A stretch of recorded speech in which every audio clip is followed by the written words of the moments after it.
Hello friends, welcome to this session. In the today's session, we are going to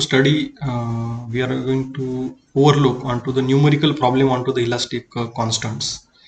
So that in the previous video also we taken some numerical problem on elastic constant, and in this video some more important numerical problems we will take into this video. So let us start to the first problem. So I will read the problem. Firstly, in a laboratory, tensile test is conducted and Young's modulus of the material is found to be 2.1 into 10 raised to 5 Newton per mm square. On the same material, torsion test is conducted and modulus of rigidity is found to be 0.78 into Newton into 10 raised to 5 Newton per mm square. Determine Poisson's ratio and bulk modulus of the material. So this is a problem. Basically, the tension test is performed onto the material, and then modulus of elasticity is found, and after that, torsion test also has been conducted onto the same material, and from that the modulus of rigidity is found, this value. So by the modulus of elasticity value is given and the modulus of rigidity, our job is to finding out Poisson's ratio, that is mu. Always the mu value is less than 1, uh, or we can say the less than 0.50, that value below of the 0.50. So, and for the steel material the value in between 0.25 to 0.35. So that we have studied earlier. And again we have to finding out the bulk modulus of material, that is a capital K. So mu and capital K we have to find out from this problem. So basically E is given, and G is also given, modulus of rigidity. So uh, we have studied, or we will use one relation that we have derived earlier, that capital E is equal to 2G into 1 plus mu. So this is a relationship between modulus of rigidity G and modulus of elasticity E. So this relation we knows. So from that relation we can determine the mu value, that is Poisson's ratio, because in this relation there is only one known is mu. Capital E modulus of elasticity is given in the problem, that is 2.1 into 10 raised to 5, and capital G means modulus of rigidity is also given, that value is 0.78 into 10 raised to 5 for the same material. So put both of these value in this relation, and there is only one unknown, so you can easily determine mu value, which will become 0.346. So again, one more relation we derived, that E is equal to 3k 1 minus twice of mu. So this is a relationship between modulus of elasticity and bulk modulus. So in this again there is only one unknown, that is a k. E is known, mu is also we determined above. So put that mu value and modulus of elasticity E value. So you will get bulk modulus capital K after solving this relation. So you will get K value. So this K value will become 2.275 into 10 raised to 5 Newton per mm square. So here we calculated bulk modulus and Poisson's ratio. So that is our objective of this problem, that Poisson's ratio we calculated and bulk modulus, that is capital K. So basically in this problem we use the two relation, that is a relationship between the rigidity and elasticity, and bulk modulus and modulus of elasticity. So from these two relation we determine the bulk modulus.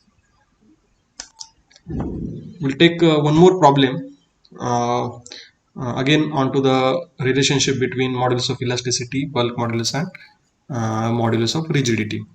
So let us first read the problem. A material has modulus of rigidity equal to 0.4 into 10 raised to 5 here it is 10 raised to 5, 0.4 into 10 raised to 5 Newton per mm square, and bulk modulus equal to 0.8 10 raised to 5 Newton per mm square. Find the Young's modulus and Poisson's ratio. So here it is by mistake this 105, it is not 105, it is a 10 raised to 5, and here it is also 0.8 into 10 raised to 5 Newton per mm square. Okay, so modulus of rigidity is given in the problem 0.4 into 10 raised to 5 Newton per mm square, and bulk modulus is given 0.8 into 10 raised to 5 Newton per mm square. So this is the relation, ultimate relation we derived in the earlier lecture, that relationship between the E, G and K. So all the three elastic constants are coming into this relation.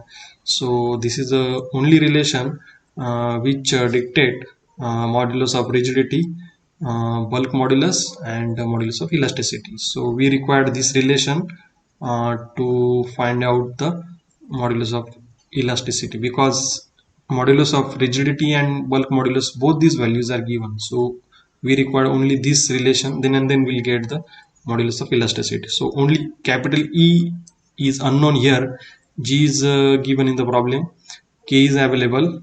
So and yes, so putting both of these value in this, so 9 into G into K divided by 3K plus G.